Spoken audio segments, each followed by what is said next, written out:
Oh, better take care of the mop here. Make it look pretty.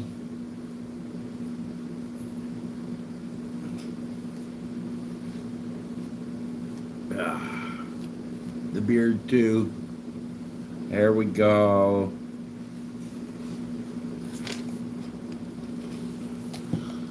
Eat your heart out, Santa.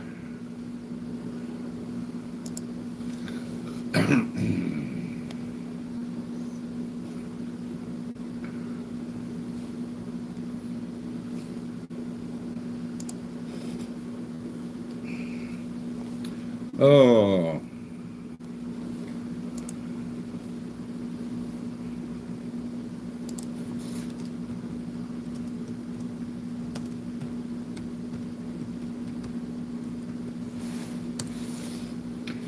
Okay. Things are all ready and set up and going, so here we go. We'll kick this off with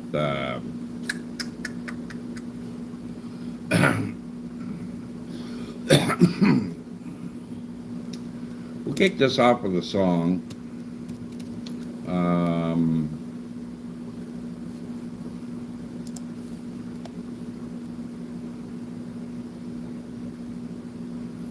We'll pick up another Bobby Dylan song, or Bob Dylan. Hey, Knoder, welcome back. So.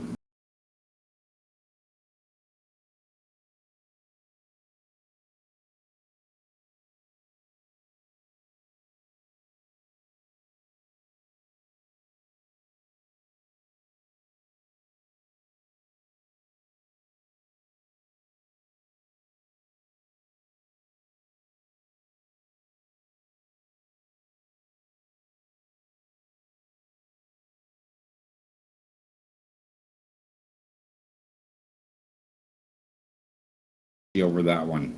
But what I am going to do is we're going to switch over to this song.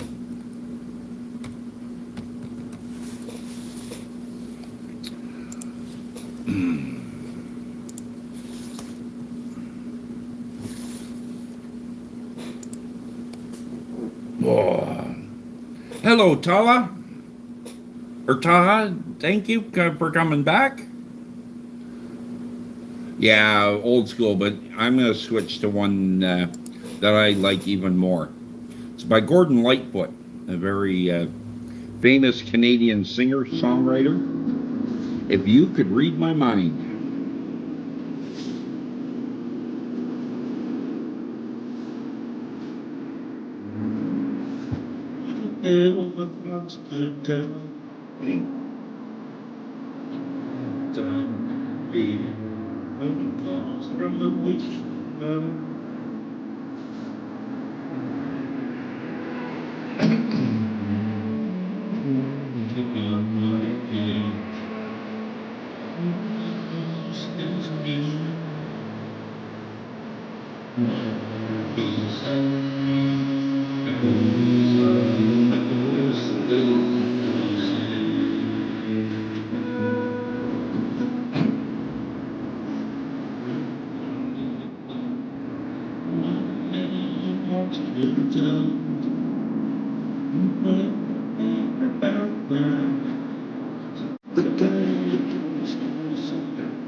Years ago, I used to be able to sing that right over and over for Lightfoot, but my voice is deep, and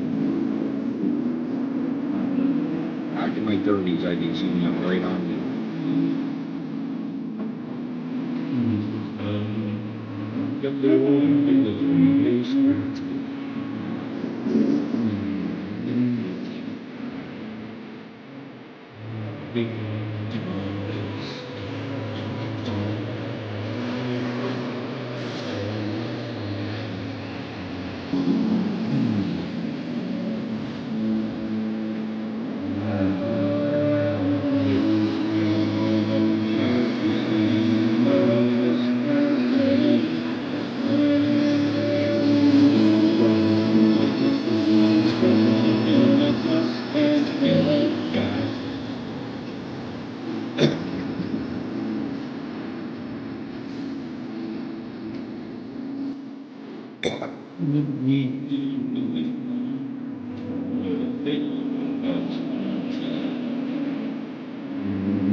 Okay, well, I hope you guys enjoyed that. Um, so, welcome everybody. Cheesy Girl, thank you. Yeah, some of those songs, they stir memories in me. I've been married twice. I don't hate either one of my wives, but I don't, have the same love for them anymore either. Hamza! Hello, Graylin. How are you this morning, beautiful? I've watched your shorts. Very nice. But can I make a suggestion to you, Geraldine? Turn down the reverb on your mic. If you watch shows like America's Got Talent or American Idol or whatever, those, you don't hear that reverb in those microphones, right? And Filipinos just seem to love that echo, and it makes the song extremely hard to hear. And yeah, if you can't sing, boost the echo. But if you can sing like you do, Geraldine, turn the echo off. Let your voice out. Hello, Jade. How's it going for you today? Yes, it is evening for me. It is 6:42 now in the evening. Yeah. Geraldine, when you do that, then go back and watch your video, and I think you'll understand exactly what I mean. Zrick.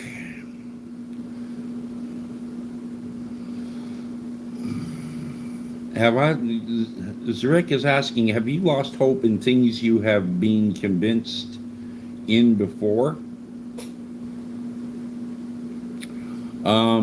Okay. That's kind of a deep question, but I will attempt at it.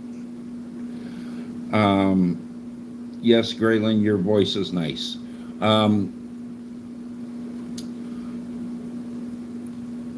There are things, that I believed years ago, and since then, I've learned other information. I'm a Christian. I grew up in a Christian home, went to church pretty much every Sunday.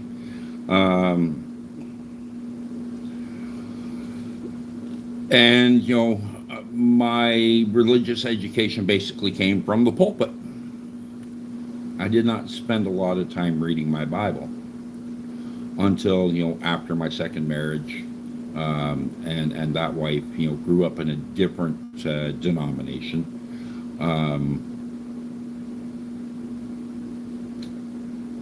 And they had different beliefs concerning the Holy Spirit and things like that. Now, the one question, that came up was, why do we have to go to church on Sunday? Fair question. Well, by that time, the internet's already live and pretty active. This is back. Let's see. I met her in 2004, so around 2009, 2010, I posed that question. I threw it up on Google, and Google came back with a link to a page written by a man that was trained in seminary to be a priest, Catholic seminary. Okay? And he grew up in a home where his father was a judge, but he didn't want to be a judge. But he studied law at the same time as theology. Now, I don't know if any of you know what's involved in those two disciplines when you're in post-secondary education, but let me tell you this: both of them are heavy subjects. Takes a lot of brain power to get through them. He did them concurrently, so he's doing both of them at the same time. And when he was done, or nearing the completion of his degrees, he was called into the Monsignor's office, right, the head of the school, and and the one that arranges placement for the priests with the different dioceses around the United States, because he's an American. Okay, I'll get to you in a minute, Grayling. But anyways,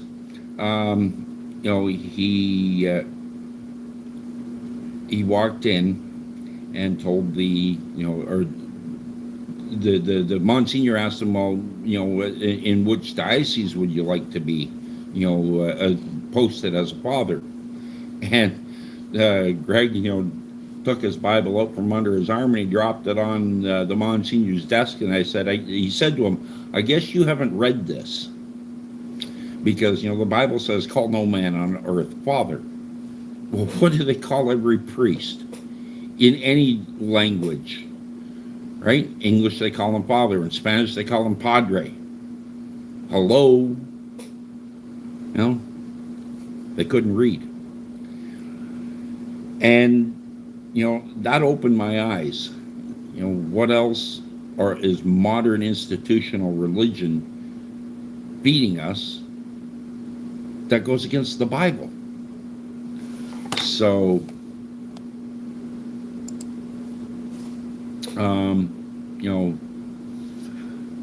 that led to a whole lot of other research and a whole host of other questions.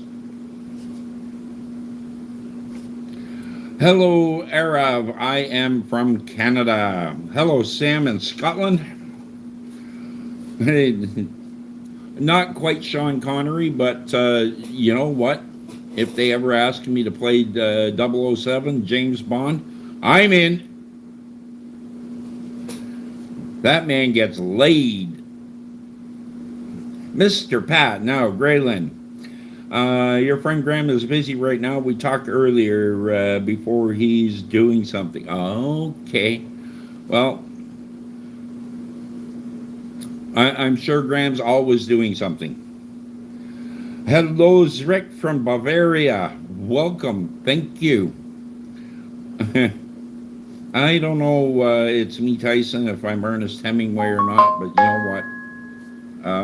I'll take the compliments when they're flying. I have great respect, for Ernest Hemingway or Sean Connery. They were, they had great notoriety in their fields. Hello, BD from India. And Arab from India. I work with two fellows here that are also from India.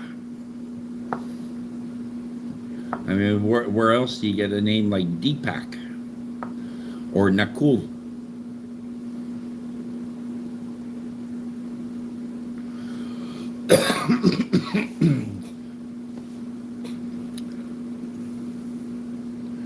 Oh yes, McDonald's fired me. I agree. The Gordon Lightfoot and the Ballad of Edmund Fitzgerald is a top-notch song. You know what? I'll close tonight out with that one. We'll listen to the Ballad of the Edmund Fitzgerald, and I won't sing along. Ta says, "Hey Neil, would you please like to tell us about some features your dream house must contain?" Oh, my dream house has it's round, okay, not square walls. It's a circle, and around the circumference of the circle is the individual like bedrooms, kitchen and bathrooms and stuff like that. The center is the living room, okay, and in the very center is a big open hearth fireplace with a smoke cone over top of it to create the draw to pull the smoke out. But you look at the fireplace from any angle in the house, and the cone is only supported by four, stout steel legs. The roof is what is called a reciprocal roof. So all the beams for the roof rest on the beam before it. So let's say you're putting in 16 supports. Number 2 rests on number 1, right? But number 1 rests on number 16. So you got to hold number 1 up till you get all the way around and slide number 16 in underneath number 1, and then you set it down. The nice thing about a reciprocal roof is the pressure is all straight down. There's none of this force in a reciprocal roof, which is what you have with any other box house. The center of the roof has a 10-foot diameter circle where there's a chunk of wall that sticks up with glass all the way around, and then a roof on top of that again.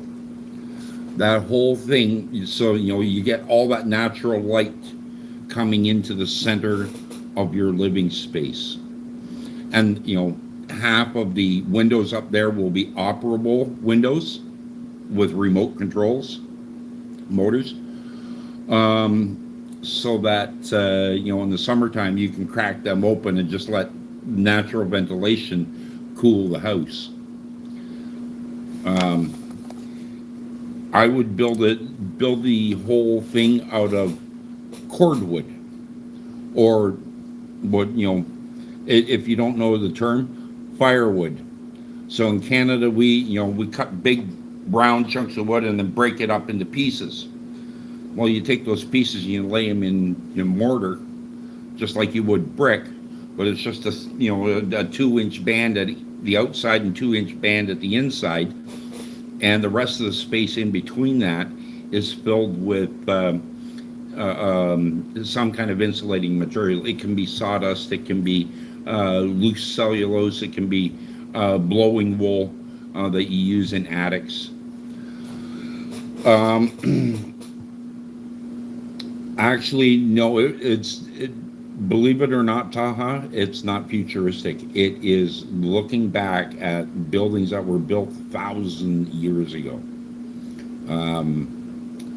with materials that were at hand, easy to acquire, and the most or the strongest structure.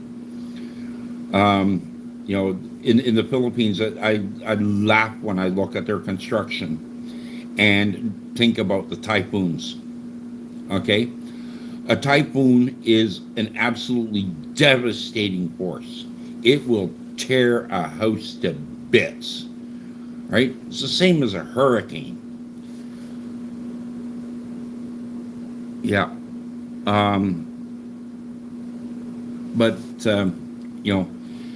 The trick to fighting, those wind forces is not to give the structure places where the wind can literally put its, hands on.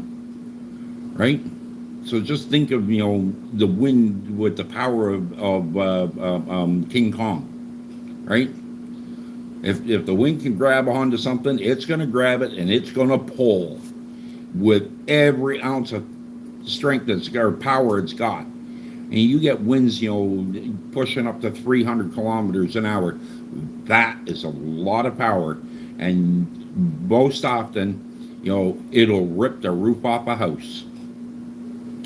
But what if there was no, overhang for the wind to grab hold of? Or the house was completely round, right? So I'm gonna I've got something that I can use as an example here. So this is actually a bowl from a scented wax candle. But imagine, that is the shape of your house. Tell me, where can the wind grab onto that to rip anything apart if this is sitting on a concrete slab? Right? It's not going anywhere. The wind will howl and whip around it, but that's going to stay where you put it. Right? So do the same thing, when you build in the Philippines. Stop thinking square. Square can be destroyed by wind.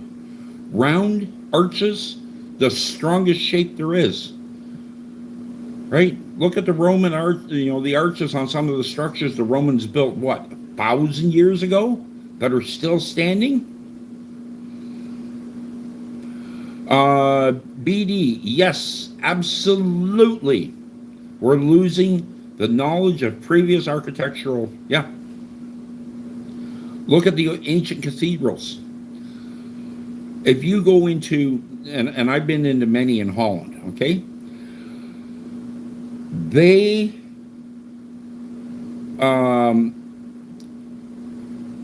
are acoustically perfect, and the arches in there with the flying buttresses and all of that use the least amount of material to create the greatest space, and it's just arches. Arches and arches and arches. The arch is the strongest shape.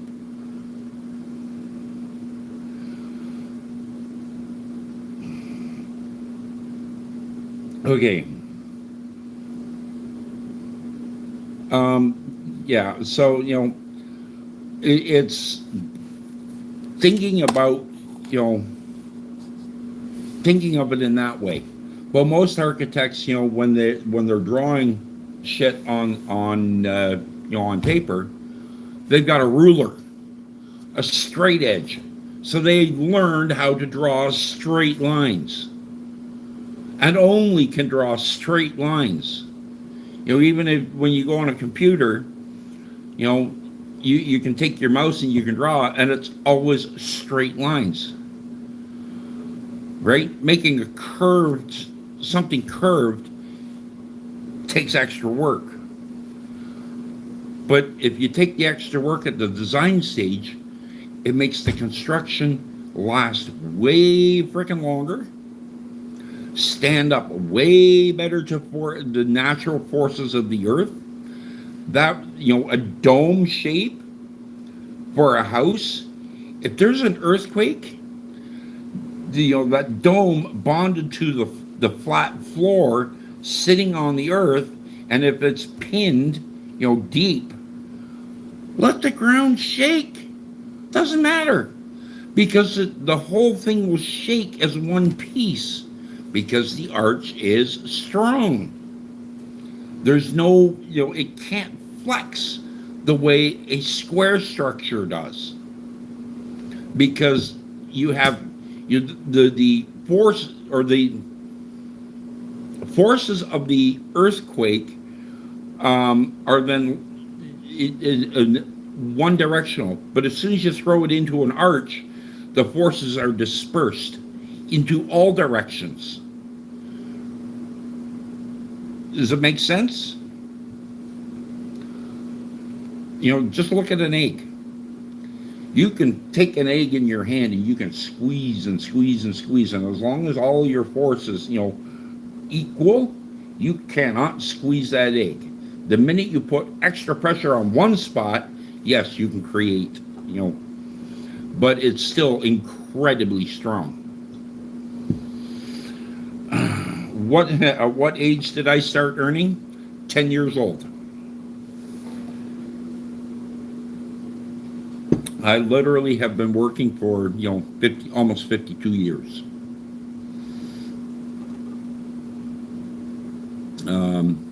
At 10 years old, I got a paper route. With my parents' consent, they had to sign, the papers for me to get a paper route. I kept that route for about 1 year. And then I was able to get routes from a different paper that had bigger circulation, more customers in a smaller area. And I picked, over the next 5 years, I delivered those papers until I was 16. I delivered those papers for 5 years, and believe it or not, about 10 years ago, probably about 10 years ago, when I was down visiting my hometown, I ran into people I used to deliver the newspaper to, and they still remember me, saying that, I was probably their best paper carrier ever.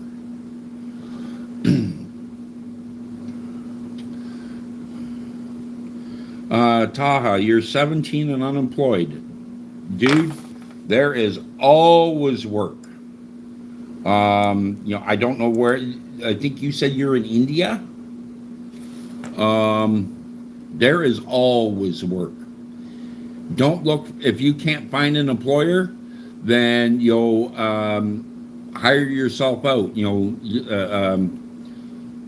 When I was young, I also would climb up on roofs and clean people's eavesdrops. Seniors especially. I'd charge them $30 to go up and clean an eavesdrop. Well, on a weekend, I'd do 10 or 15 of them. And I had a little cart that went underneath an extension ladder. And, I went from house to house with that cart and the ladder laying across it. The people said, yep, clean my gutters.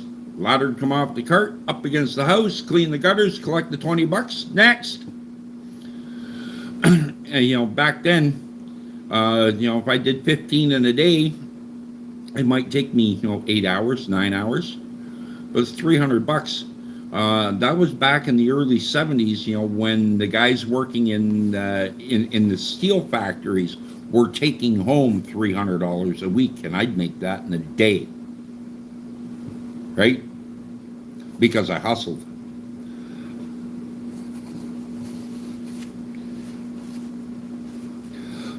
Well, thank you, Taha. So, Taha, the thing about, providing, earning money, be observant. See a need, fill a need. Right? If you see a senior citizen doing something that you figure, what, there's a good chance they'll pay me to do it for them because it's strenuous on them. Go up to them, offer your services for, a reasonable price. And, that's how you start. BD, I am part of my family business, but I have a separate interest. You know what, BD, if you have a separate interest, continue to work for your family, pursue your interest after hours.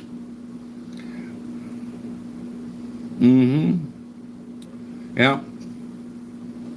Oh, interesting. McDonald's fired me. I did not know that information about the Edmund Fitzgerald. Aurelia, is that Drilla or Aurelia? Aurilla, no, Drilla. Can you buy his pizza? No, I don't buy pizza. I make it.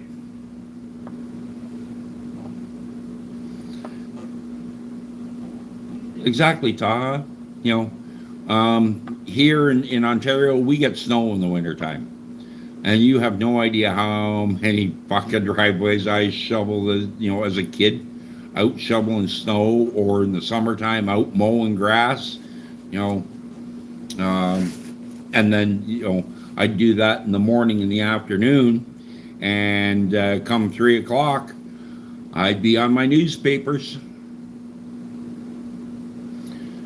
When I was 16, I already had my first car ready to go before I had my driver's license. Yeah.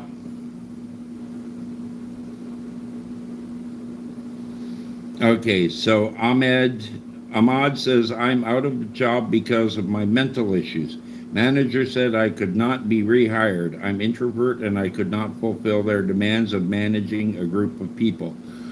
Ahmad, so you are one that works better alone, by the sound of it. Believe it or not, there are lots of jobs that you can do alone. Managing a group of people, that, as an introvert, that ain't your wheelhouse.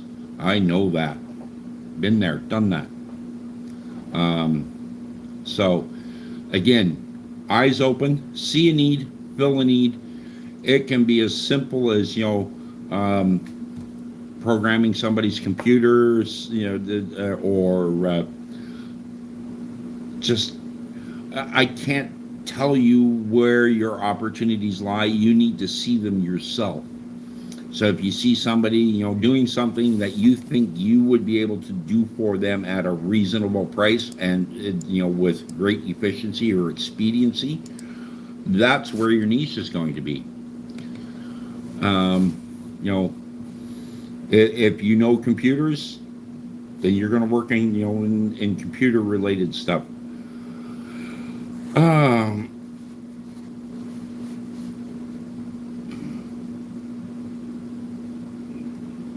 What do you mean?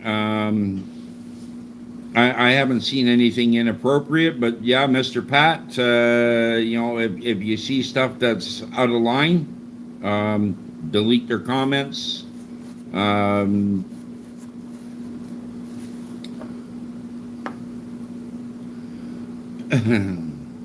Okay, Taha says, sir, the only job I have is being a storm chaser, but recently there were no storms, nor I can see an incoming changing behavior of weather in my area, so I just broke down in motivation. Yeah, professional storm chaser, there's not a lot of call for that.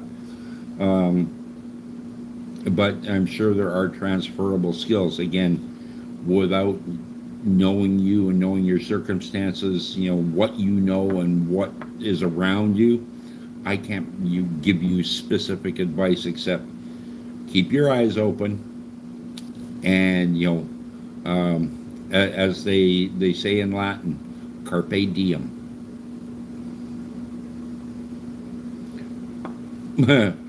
Yeah, Taha,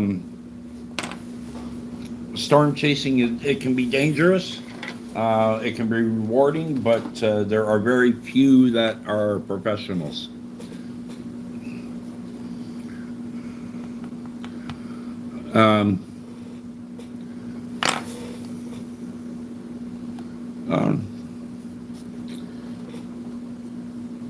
Extremist form of introvert. Yeah. Ahmed, I'm going to tell you something. And you're probably not going to believe it. But I had the same problem when I was, in my teens, 13, 14, I froze in front of people. And I overcame it by realizing that was going to be a problem in my life if I didn't deal with it. So I entered a public speaking contest, and I wrote, a speech, and I delivered the speech. I was scared out of my frickin' mind making the speech. But at least in the audience, there was nobody that I knew. Perfect. Complete strangers. Okay? So I didn't have the anxiety of, people that I know judging me. Complete strangers. I won that first competition, and I moved on to the next one. I wound up doing 4 competitions. In the 4th one, I came in 4th. Okay? And that 4th one was in front of a crowd of about 3,000 people. By that time, my fear was gone.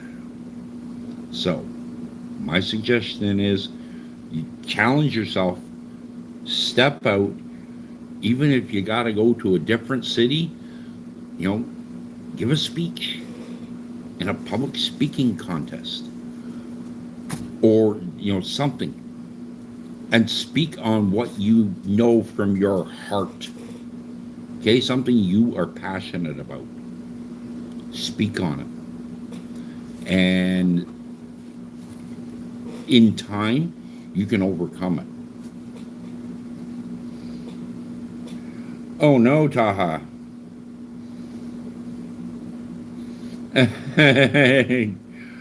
Okay. Yeah, BD, I'm sure you have opportunity if your family has business. Taha, yeah, you go storm chasing, you're bound to have your vehicle busted up. If you want to watch a storm chaser chasing, watch the movie Twister. Yep.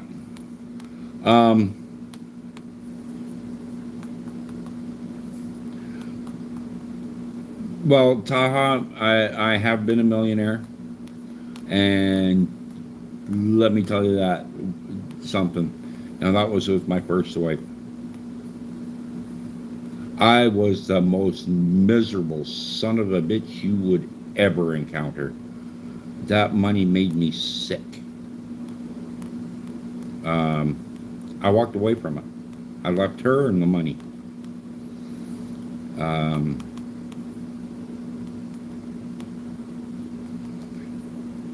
Yeah, Ahmed, you spoke in a class, but that was people that you knew personally or associated with, and are likely to encounter again on a regular basis.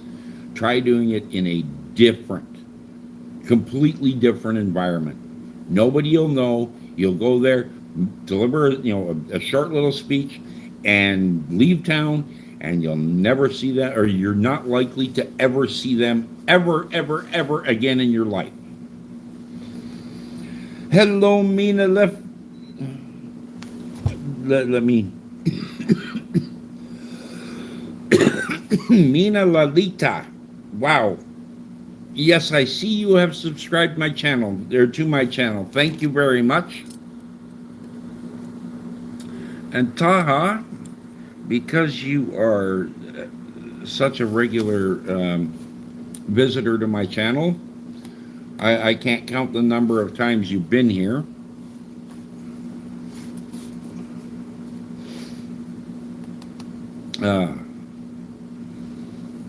Yeah. So, money does. With my first wife, I was. Let me put it this way: I was leaving that marriage in 4 or 5 ways. Okay. I was leaving with, either in a pine box, in a straitjacket, in handcuffs, or with whatever I could grab and fucking run. Let's see. Let's weigh those options. Dead, in a loony bin, in jail, or free. Guess which one I chose? I chose free. but I was leaving. And you know, the one thing she couldn't take away from me was my intelligence and my sanity. Oh, yes, BD, can make things easier, but it can also make things more difficult because everybody wants to take your money away from you. Should men get married or stay alone? That's up to the man. The best thing I can suggest, Billy Kidman, is don't go chasing women. Don't ever chase a woman. Live your life so that you are a happy person. You are content with who you are and where you are. And buddy, when you are in that place, that's like fucking catnip to women. They will be knocking your door down to be part of your life. Okay? You chase the woman, all you're doing is chasing trouble. You let her come to your door on your terms.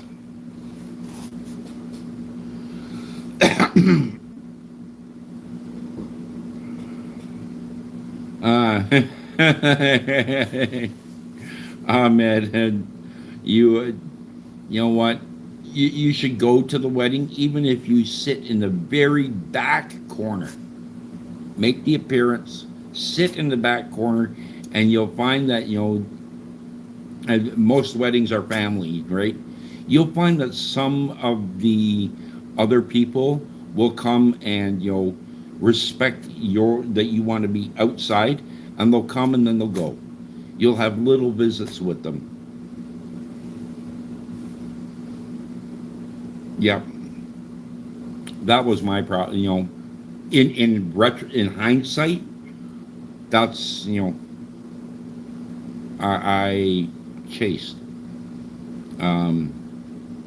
But, when I went after the second one, I don't think I was ready to be in a relationship again. It was, 4 months, 5 months after I left my first wife that I met my second. Mind you, she was hot. Yeah.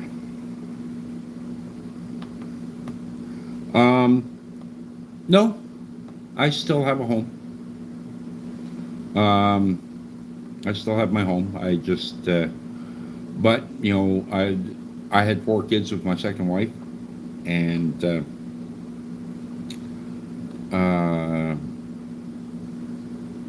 she's turned 3 of them against me.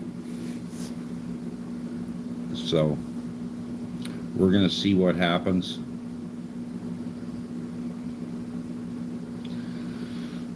Yeah. Guys, give me a minute or two here. Actually. Oh.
Oh.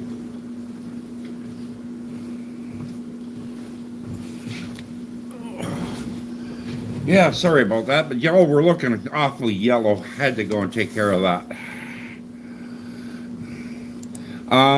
Did I have kids from my first marriage? No. You could count on one hand the number of times my first wife and I got intimate in a year. kind of hard to have kids.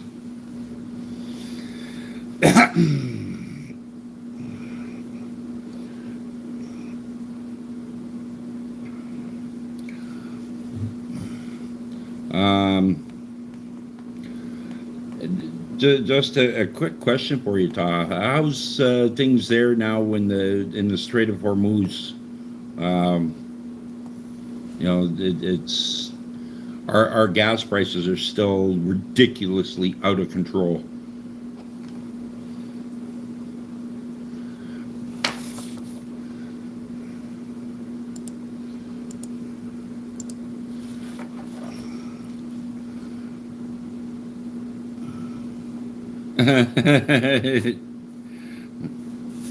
Yeah, Adrian, I'm sure they are. Eating the bats and petting the rats.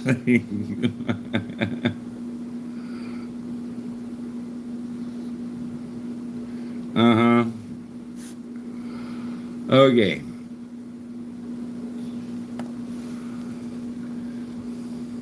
Oh, like they say in the Philippines, everything's going up. And the only thing that comes down is the panties. Yeah. Gas prices, we went from $1.36 a liter to $1. I think I was out today. I think it was $1.78. When I was out last week, I was up in Kenora, 199.9 a liter. Unbelievable. $2 a liter. Yeah, yeah. Rick, well, we don't talk about lady boys.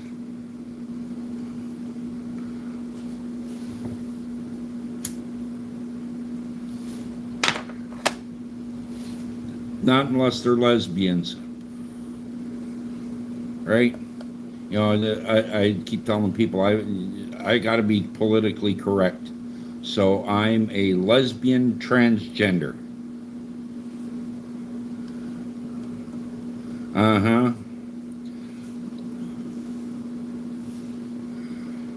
Yep.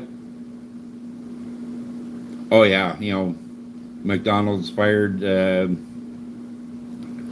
Filipinas. They're beautiful women. They're exotic, to us.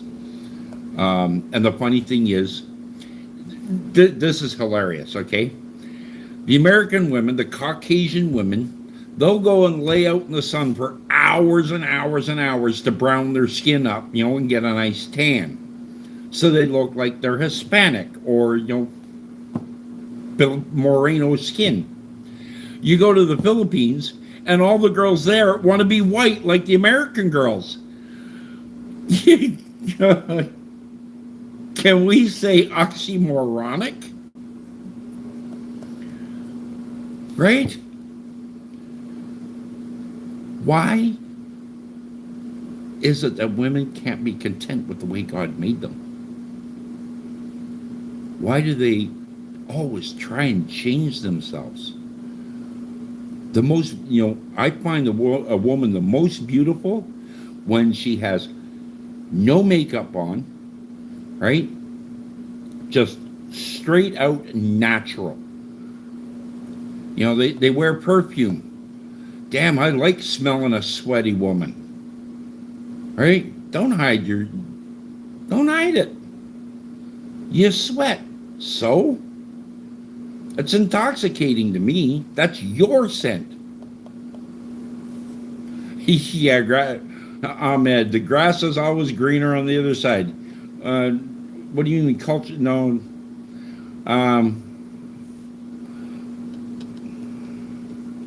Yeah.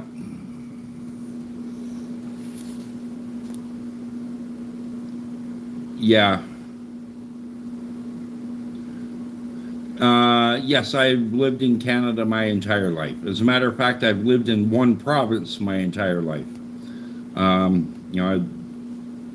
haven't lived outside of Ontario.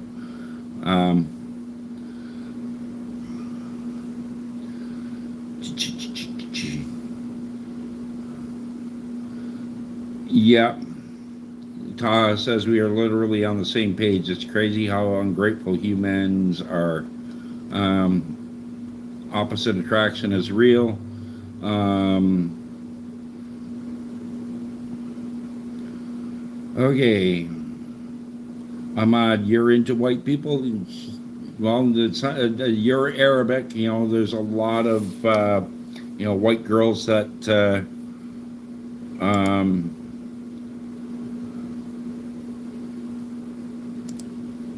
that they want a dark man, and Arab, or there's a lot of them go for the African men, the black.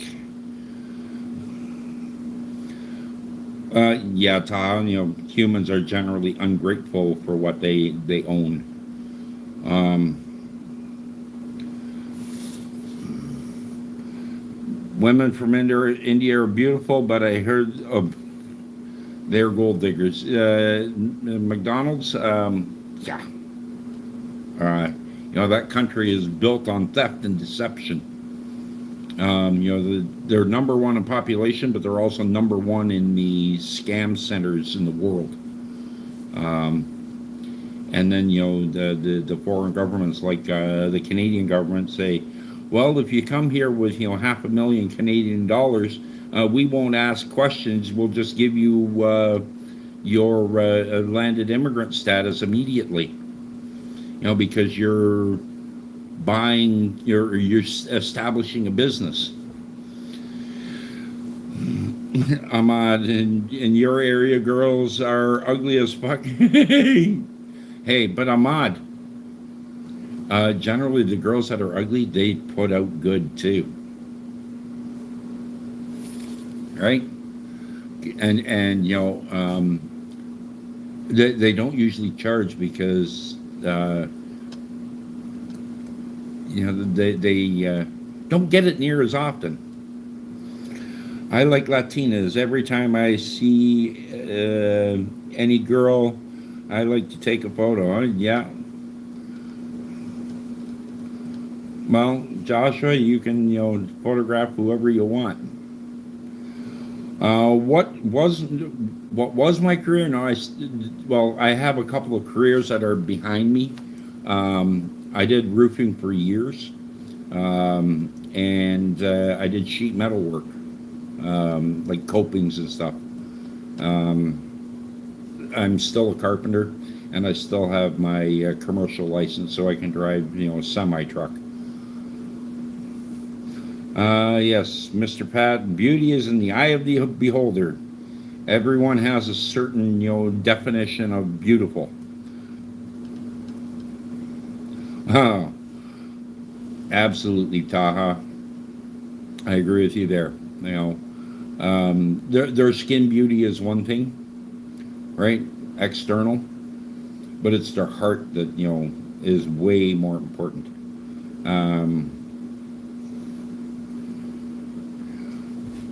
And that's why I've learned to be careful and spend a lot of extra time vetting any woman that I'm going to bring into my life. One, she's gonna have to want me for me and not what I have, and two,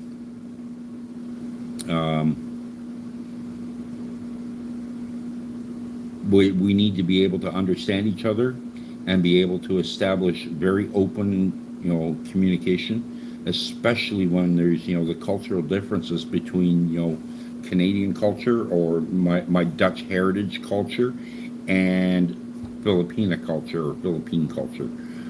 They're different, significantly different.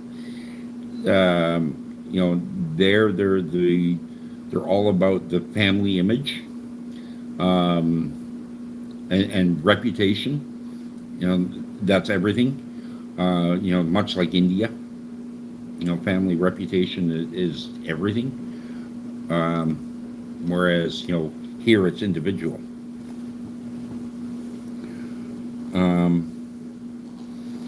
McDonald's. I can be in the USA in 15 minutes from where I am. So yes, I visit the USA, quite frequently.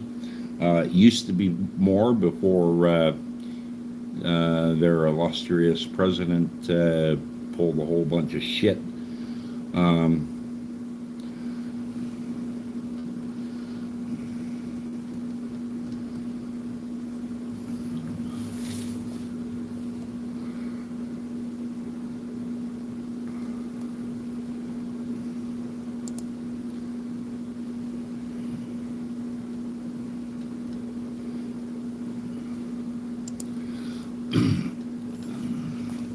Okay, Taha says too. To be honest, I want you to forget about those experiences. Just remind yourself of the good times and the good you've extracted from them, because they won't deserve to be remembered.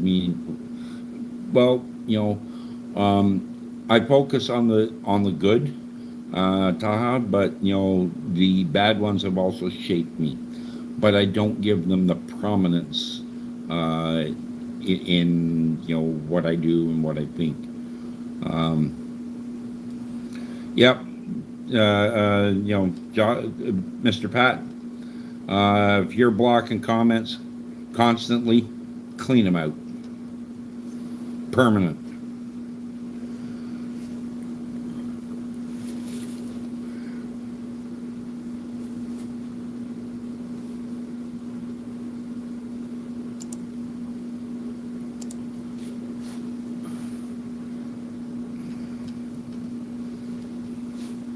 And Mr. Pat, if you've got to wipe out, 4 comments,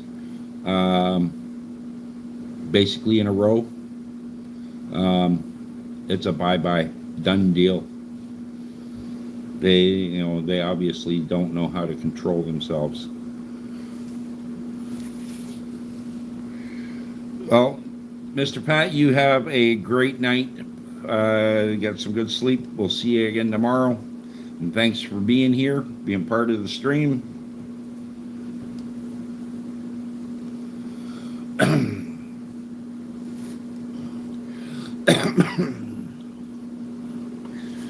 Taha, no, I don't do Instagram. I don't do X. I don't do any of the other.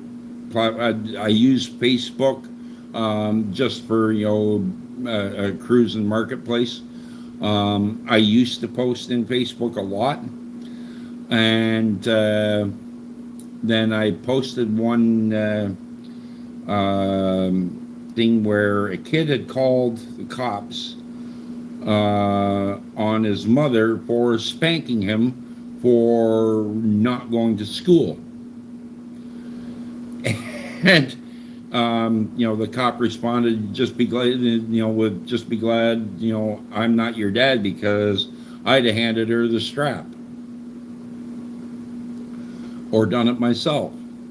Well, I was under watch by the Child Protection, services, and they gave me shit for that, because that's corporal punishment and that's not allowed according to them.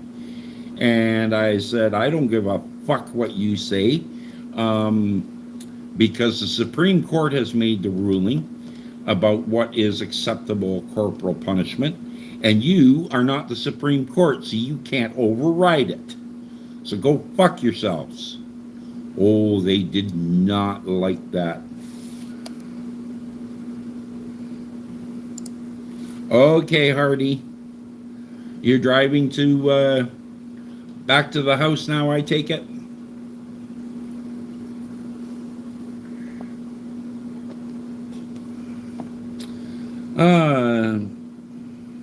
Thomas Regelis, is there a difference between an expensive steak versus regular steak? Noticeable. Ooh, you mean like between a T-bone steak and a porterhouse? Porterhouse is one of the most expensive steaks, and there is definite tenderness difference between them. There's difference in how you cook them, because the muscles are different.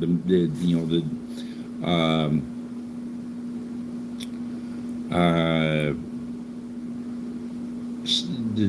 yeah, they're just different. The meat is different. Oh,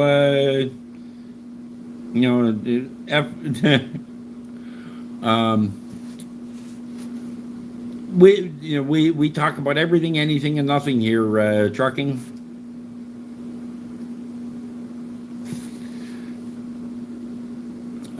And you get to throw up questions and comments or whatever, and I just read through them and add my two bits. Yeah. The funny thing is, I'm a truck driver, or I have been a truck driver. As a matter of fact, today was the first time in damn near a year I was, jamming some gears. It felt great. Pushing a 13 speed with a brand new. I was the first one to drive this truck after an in-frame rebuild. Fuck, that thing was kicking ass. 22 tons of gravel in the back of that truck.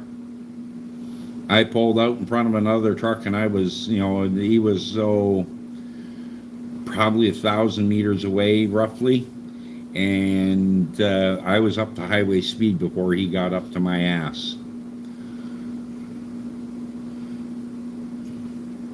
Oh, which animal meat is my favorite? Is venison or deer. Um, Absolutely love venison. Moose is good. I also like rabbit. But what I eat most often is chicken. How long have I been on the road for in a stretch? 12 days. That was usual for me. So I'd leave on a Monday morning. I'd run down to South Augusta, North Carolina, drop off a load of railroad parts for the rail cars, like the wheels or the bolsters of the trucks, and from there I'd head back north. And either pick up in South Carolina or in North Carolina, but I'd basically be loading up empty metal cabinets that would be outfitted with all kinds of switch gear for electrical installations. No weight, but bulky as hell. Just crazy bulky. 2022 Pete 579, 510 Packard. Yeah, not a bad truck. I had my own truck for a while. I drove an 07 Volvo 880 with the D16 600 horse, 18 speed, 12.6 front, 40 rears, and she ran hard. I ran her hard, but the D16 has a design flaw that allows the engine oil to seep out with the wiring harness, and the oil comes out and drips right on the air compressor, the bolts. Well, if you add, you take a bolt and you add oil and vibration to it, guess what happens? It comes loose. Yeah. Fucking compressor dropped out. Took out the planetary gears at the the rear of the engine, because that's where they have them on the D16, and sent all of the shrapnel through the engine. I had to replace the engine. And unfortunately, I had only owned the truck for about 3 months, and I didn't have $15,000 to put a used engine in there.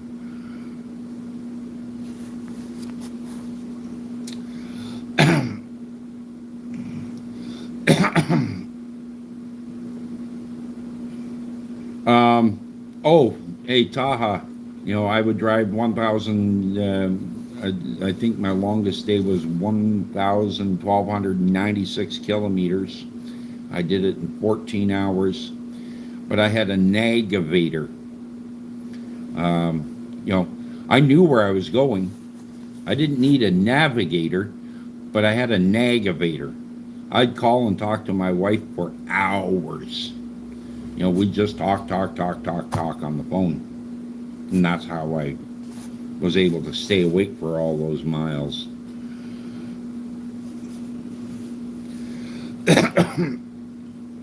Yeah. That and coffee. You know, I've got. I was so good I could be driving down the road. This would be sitting in my cup holder, and I had a 2-liter coffee butler. You know, the one they serve coffee from in some places, and they just push a button and tip and pour. I had one of them, and I'd fill it up at a truck stop. Oh, well, Barking Trucking or F King Trucking, yeah. Chapter 3 and 4, oh, yay. Not a good thing. And that's a PACCAR engine. Doesn't surprise me because they fucked around with the original design of that engine.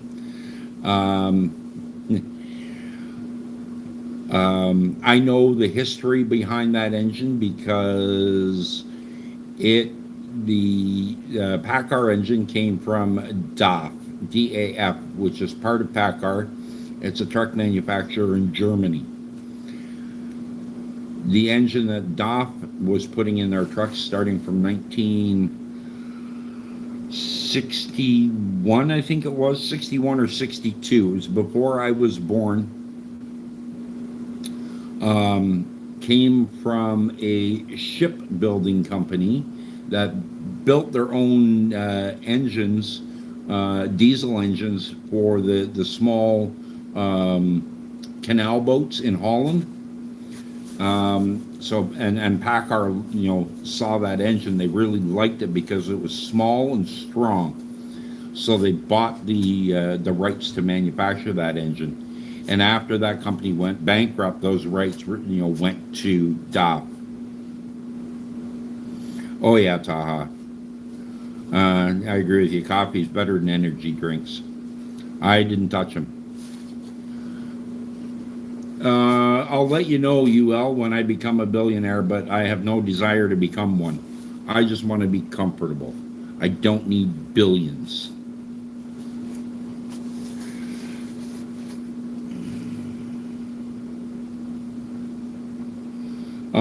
You know, the one thing, Taha, about, you know, trucking is you cover, you know, thousands of kilometers and you see it, but it's all, you know, it's at 105 kilometers an hour.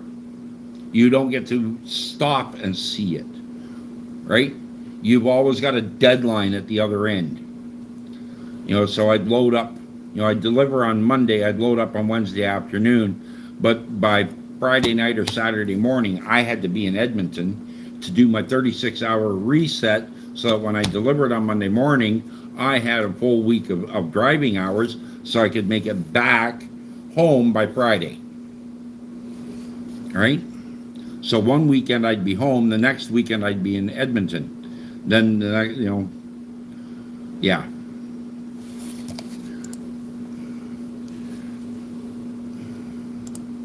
Oh yeah, I had a big sleeper berth in it. You know, go into Google and type in Volvo 880. You know, it was a beautiful sleeper berth.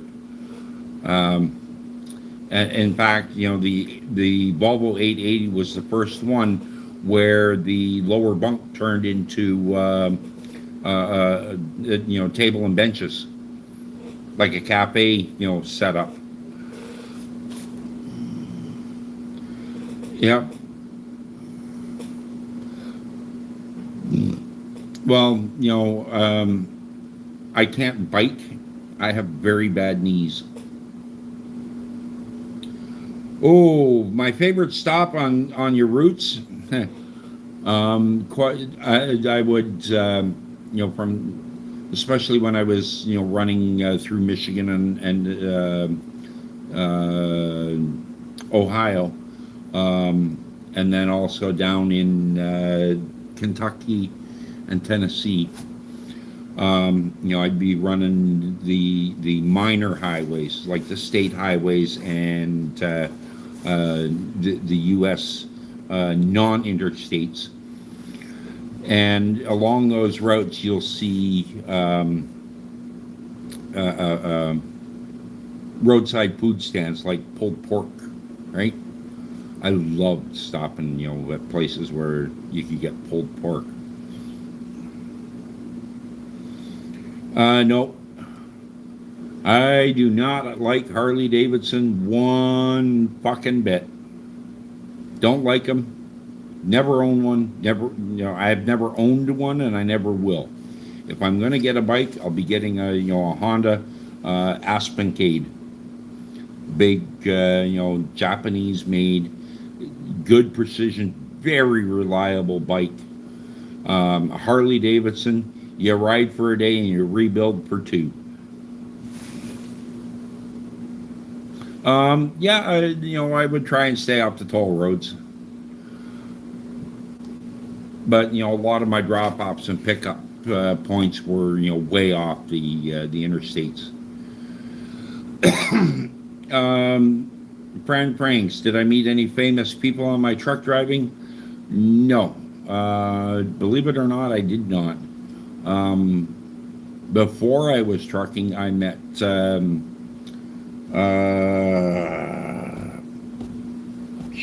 can't remember his name now. He was Steve something. He was the guy that played Red Green. Yeah, Tahoe. Hondas are way more comfortable than Harley Davidsons, and they're just as customizable. Yeah. My favorite car, believe it or not, Toyota Supra. The early ones. Love them.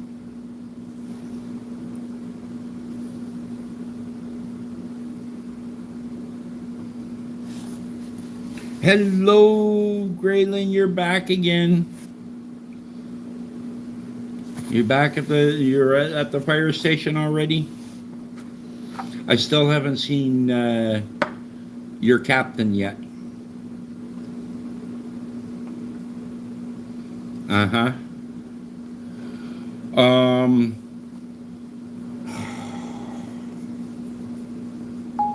Early 70s, Taha. The first ones. The lines on them were just super cool. No, we have not seen a Captain Graham.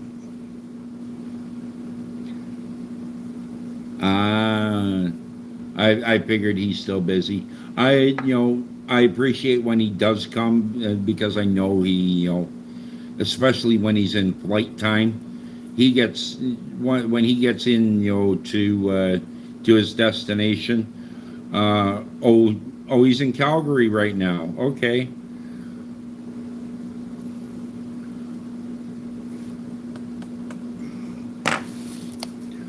Chleb, you're here. I was beginning to wonder if maybe the KGB came and collected you because you were on YouTube. Okay, yeah.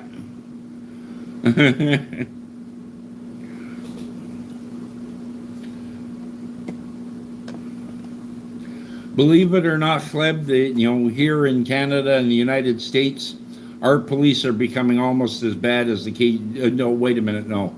They're becoming worse than the KGB. They're more like the Nazi Gestapo. Hello, Songs.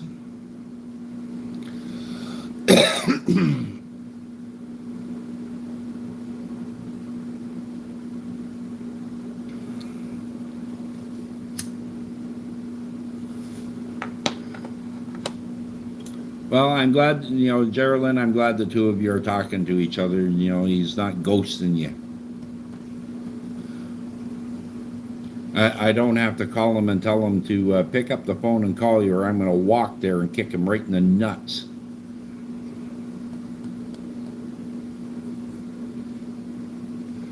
Well, I'll see what the comment is, Taha, and then if it's appropriate, I'll pin it. Hey! Yes, yes, yes, yes, yes, yes. I thought I recognized the handle and the picture. Yeah.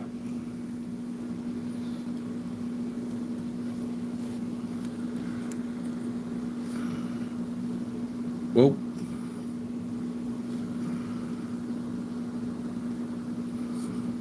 that's CX. I gotta.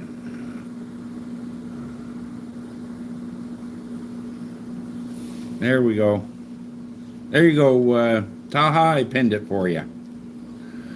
Oh, you kidnapped by your girlfriend. Oh no.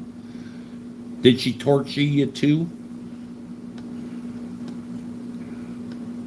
Yeah, BD. You know, and the thing is, in the United States and Canada, there are growing numbers of people that are deliberately going out and filming the police and posting their videos on the internet for the world to see. You can go and watch it yourself. See, the thing is,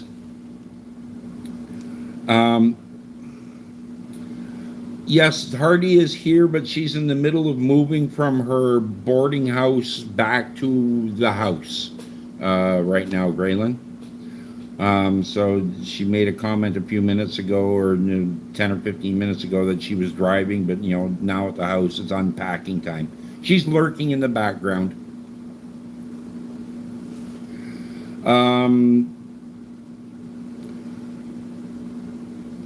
Oh yeah, F King Trucking, absolutely. Look at Flock. Have you ever heard of Flock cameras? San Jose, California, 476 cameras throughout the city and they're ALPRs, automatic license plate readers. But it's not just the license plates. It reads the plate, bumper stickers, dents in your car, window tint, you name it. Anything about the car, it can pick it up and stores the data. So, and it's a searchable database. And the cops can access that database without a warrant. Wait a minute.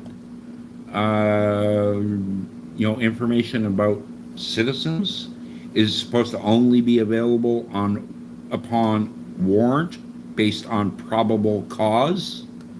But these companies are collecting data on the citizens and giving the government free unfettered access to it.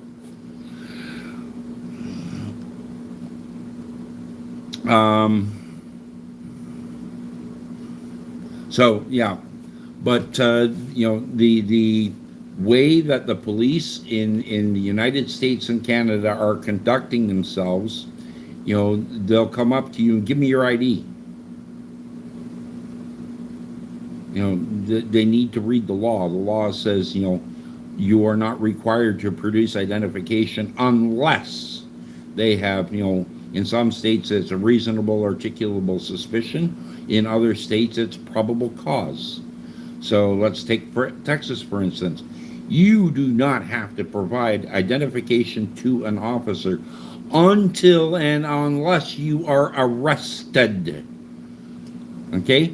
And arrested means they've had probable cause, and they can go to a judge and say, this person did this, this, this, and this, and we want to bring it to trial. Okay? Flock does that too. Yep.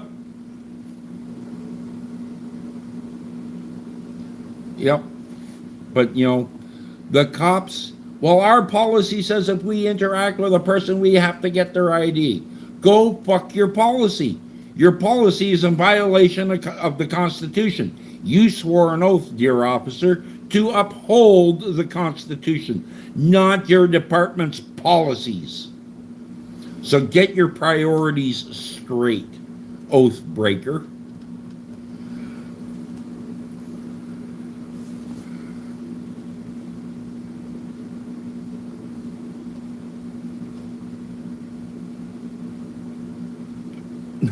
Well, thank you, Taha. I have a lot of information and I share it, and I ain't afraid to call a spade, and the government don't like that. Guess what? The U.S. has a constitution that protects me if I'm there, and Canada has a Charter of Rights and Freedoms. And I know that charter from top to bottom. I've read it. And even when I'm in the Philippines, guess what? I know their constitution too. Okay? In the Philippines, during COVID, they set up these police checkpoints, along the roads. You entered a new municipality, papers. Those checkpoints are still existing and still being manned. Okay? Mind you, in the Philippines, they have a problem with, people driving vehicles without licenses. They have people, driving vehicles that shouldn't be anywhere near a frickin' road. Damn, I remember the night coming home from going from Davao to Mati. Fuck, I'm glad I wasn't driving. I'd paid for a driver for that day. It was scary as shit. Cruising along at 80 kilometers an hour or 90, and all of a sudden there's a tricycle with no lights. Totally black tricycle, no lights, doing 40 or 50. Brakes! I freaking near went through that windshield a number of times. The driver happened to slam on the brakes so he didn't obliterate some dumbass on a trike with no lights.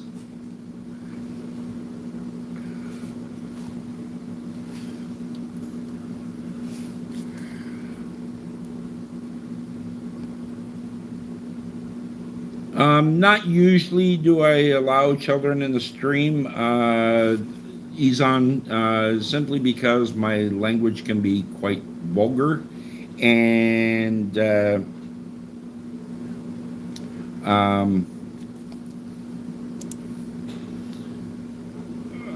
we talk about adult topics from time to time. Oh, F King Trucking, 40 years. Wow. You have seen a lot of changes in those 40 years. Shit, 40 years ago, that would have been 86. Yeah. They just barely brought in logbooks, I think, at that point. Mr. Palad, was I a concert violinist in the day? No, I don't play violin. I don't play an instrument. But, I sing. Or I sang. Yeah, Ahmad. Get some blood work done.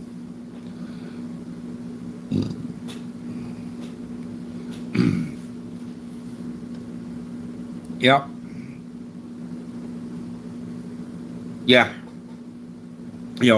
Countries are turning into police states. And I don't think that's right.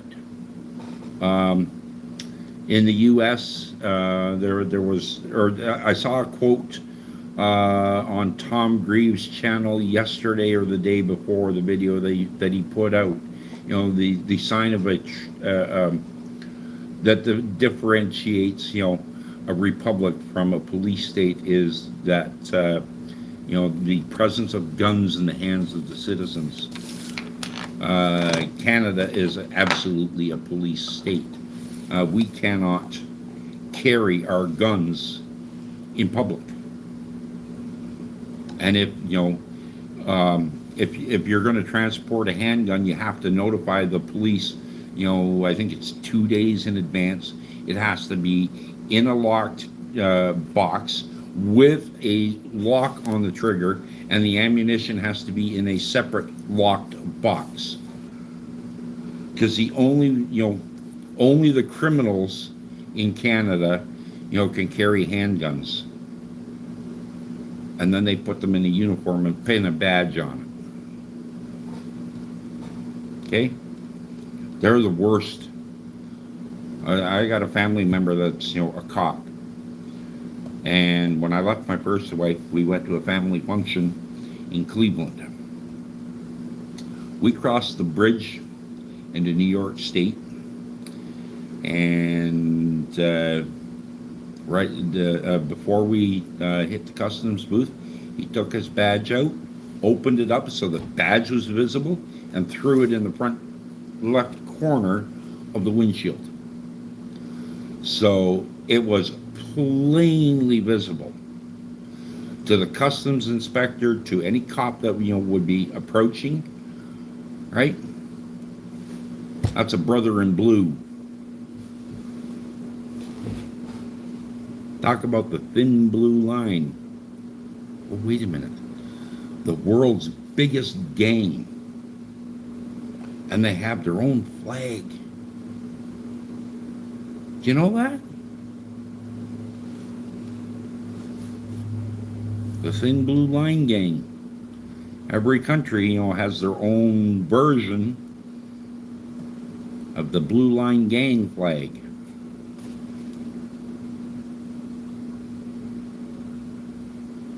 Yeah.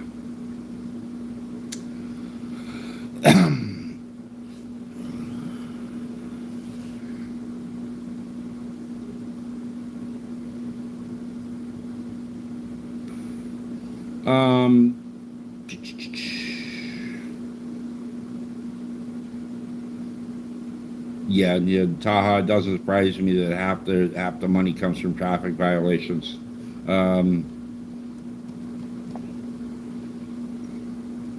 Yeah. Ahmad, if stress affects you like that, you need to learn about stress management.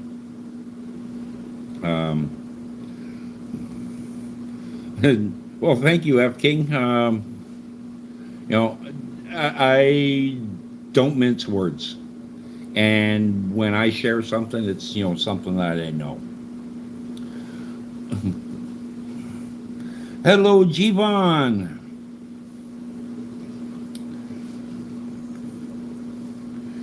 And F. King, go ahead, share my channel with your buddies and whatnot. We get some pretty good discussions going on here. Kevin says, here in UK they have the Blue Union Jack. Yep, I know, I've seen it. I watch BP Visits, which is a UK-based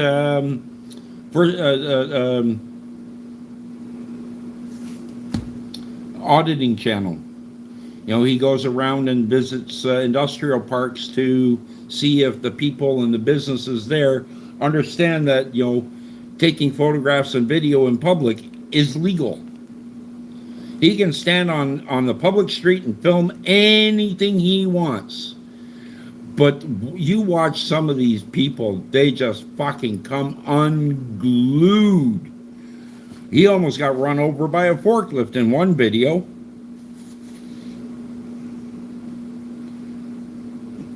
Yeah.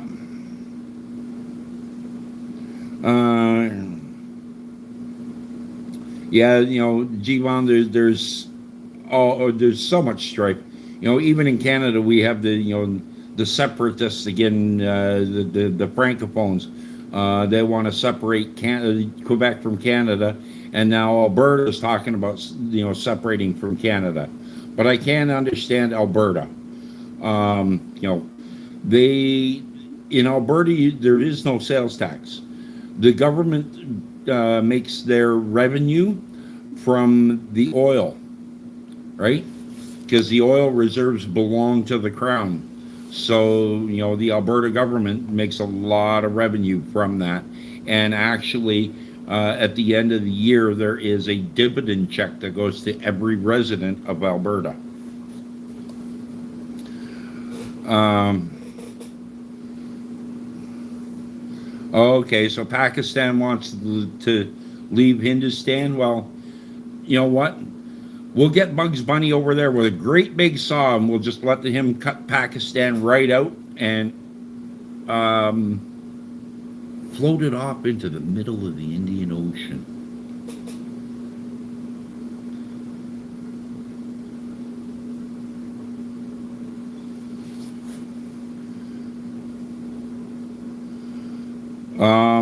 Oh, 004. I watch YouTube, the 1A, the auditors, YouTube auditors. I watch them pretty much every day. Yeah. Okay. Right. Yeah. So Taha says, okay. Right. Yeah, you got to leave because mom and dad are waking up and you're in a small place. Yeah. Well, Taha, it's been great having you here again. Take care, my friend. And we'll see you again tomorrow. People in, oh, yeah, people in Pakistan have an existential crisis. Yeah. And you know how many of them have emigrated to this country? I don't mind when they want to assimilate, into our country, into the way Canada is. Okay, it's they call it the melting pot. Unfortunately, when they come from, especially the Punjab region, fuck me. I think they take the diaper off their ass and they wrap it around the head and they forget to wash it out first.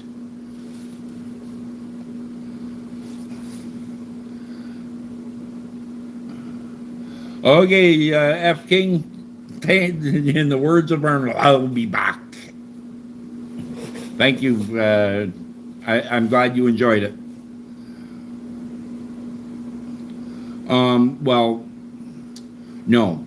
When I say the crown, I mean the government.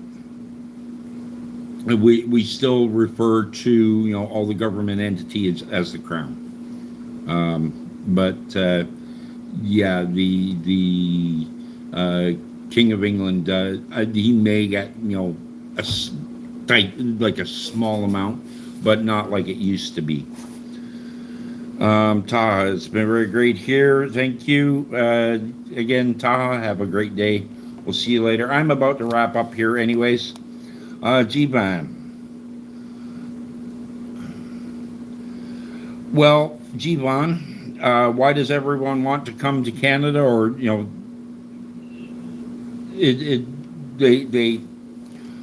they think that it's a better, more stable lifestyle. However, what they don't hear about is the uncertainty in this country. You only find out about it after you get here.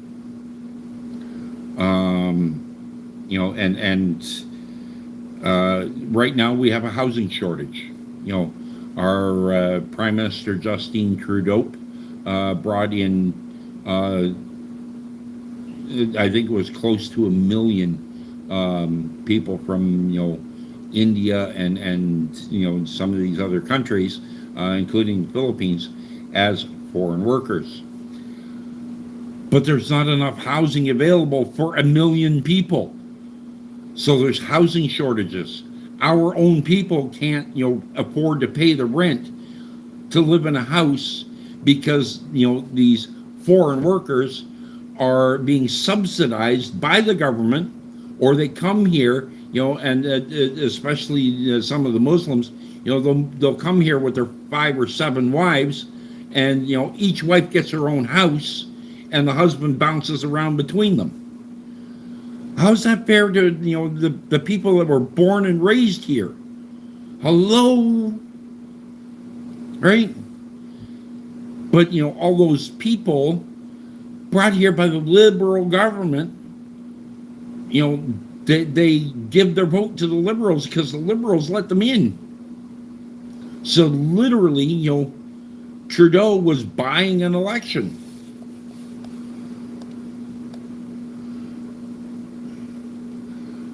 Oh, BD, no, not in this country. Absolutely not.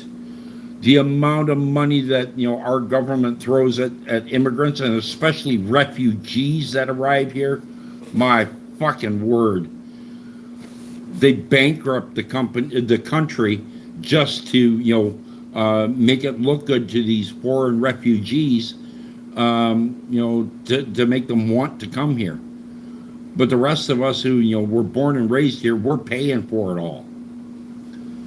We pay over 50% of our annual salary to the government. Over 50% of our annual salary goes to the government. Yeah.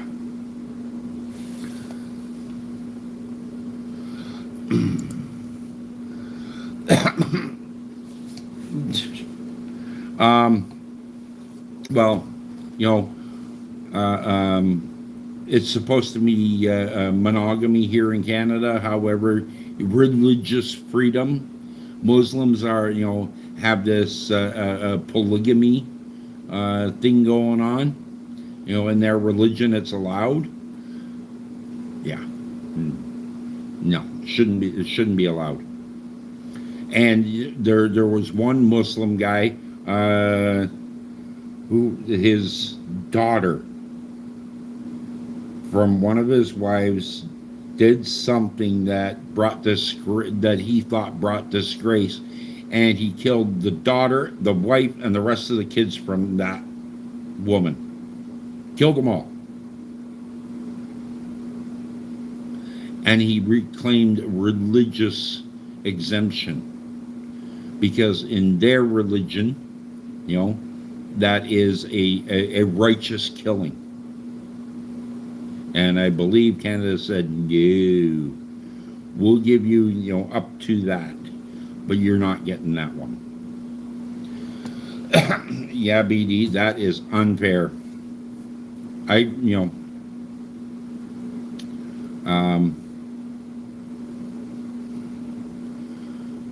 it angers so many Canadians. And then we have to deal with the, you know, the First Nations people too, you know, the Indians, the ones that were here when, you know, the white man came and took the land, conquered and took the land.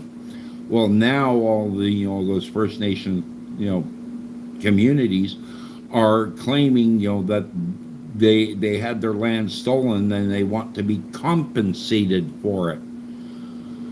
Really? And what does the Canadian government do?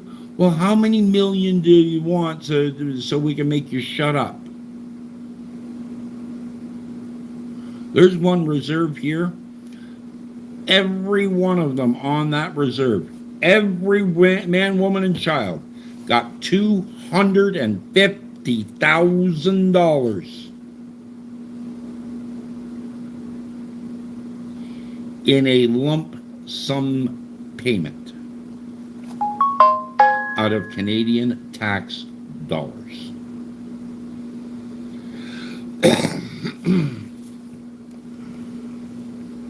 Oh, Jivan, you're preaching to the choir. Now, the government should prioritize their own citizens first. But Justin Trudeau was, you know, gallivanting around the world and, you know, giving $1 billion to Ukraine and giving, you know, $500 million to this country and just pissing through Canadian money like, you know, we've got excess funds. Yet, you know, we've got thousands and thousands of people that are homeless and no money for them, starving, and we have no money for them. Right? We can't help them up. We'll just beat the fuck out of them and, you know, steal all their money so we can give it to some other country so we look good. Yeah. Until, shit hits the fan.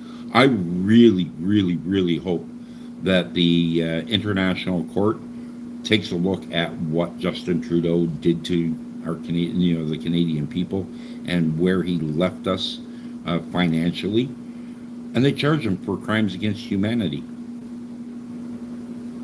Anyways, I promised I'm going to wrap things up with another Gordon Lightfoot song.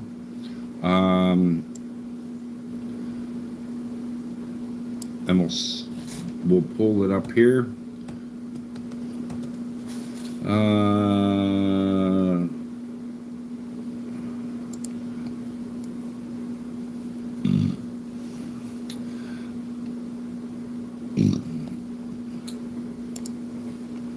Gordon Lightfoot. The Wreck of the Edmund Fitzgerald.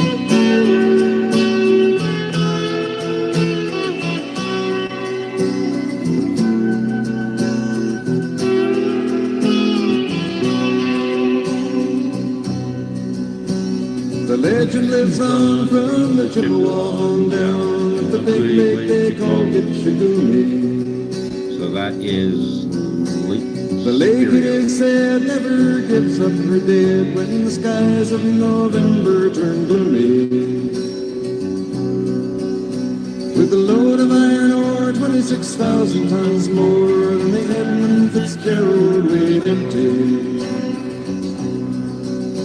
That good ship and true was a bone to be chewed when the gales of November came early.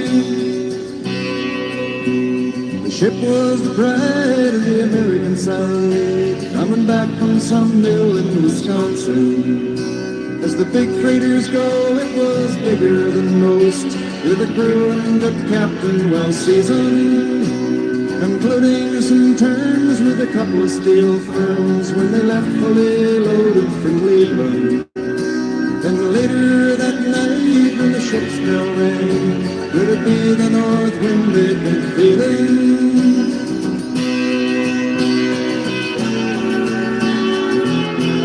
in Eastern Ontario. They have a music festival. The wind in the wires made a tattletale sound when the wave broke over the railing. And every man knew, as the captain did too, 'twas the witch of November come stealing. The dawn came late and the breakfast had to wait when the gales of November came slashing. When afternoon came, it was freezing rain in the face of a hurricane west wind.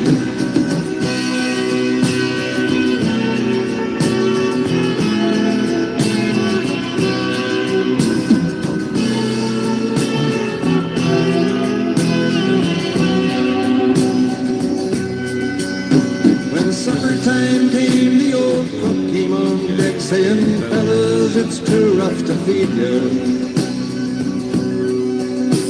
At 7 p.m. a main hatchway gave in. He said, "Fellas, it's been good to know ya." The captain wired in, he had water coming in, and the good ship and crew was in peril.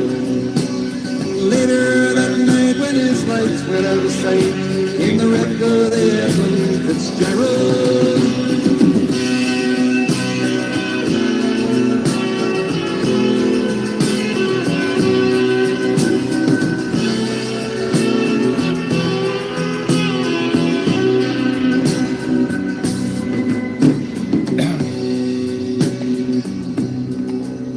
Does anyone know where the love of God goes when the waves turn the minutes to hours? The searchers all say they'd have made Whitefish Bay if they put 15 more miles behind her. They might have split up or they might have capsized. They may have broke deep and took water. All that remains is the faces and the names of the wives and the sons and the daughters.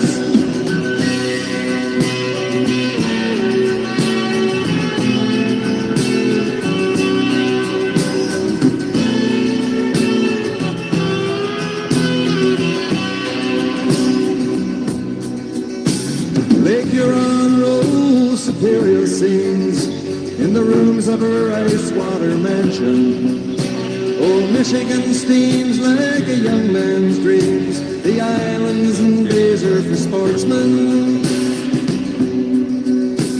And farther below, Lake Ontario takes in what Lake Erie can send her. The iron boats go as the mariners all go, with the gales of November remembered.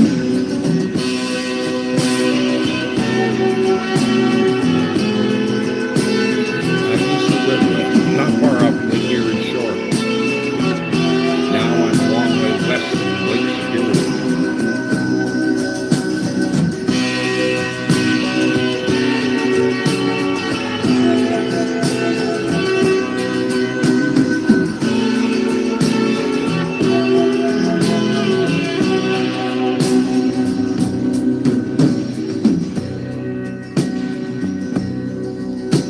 In a musty old hall in Detroit, they prayed in the Maritime Sailors Cathedral.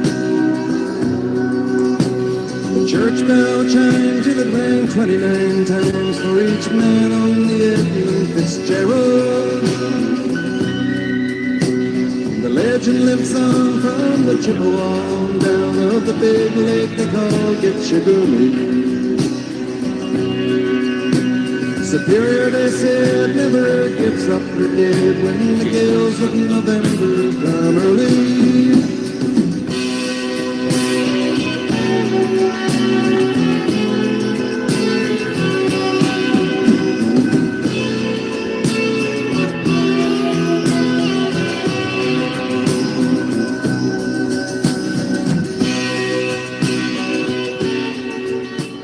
So I'm just going to quickly relate this. In Eastern Ontario, there's a small town called Havelock. It's got a population of about 1,500 people, except for one weekend, where that population swells to about 80,000 for the Havelock Jamboree. And they get a lot of big names in there. Carrie Underwood's been there. Gordon Lightfoot's sang there many times. A lot of the big names in West country and Western particularly. But the entire staffing relies on volunteers.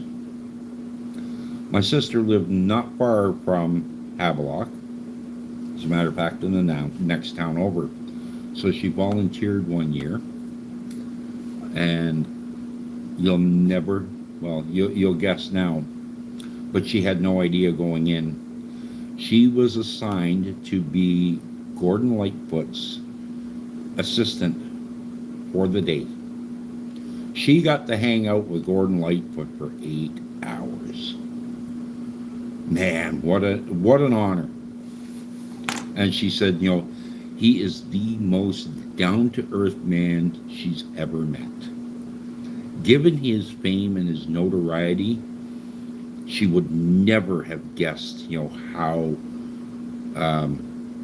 humble that man is, or was, because he's now passed.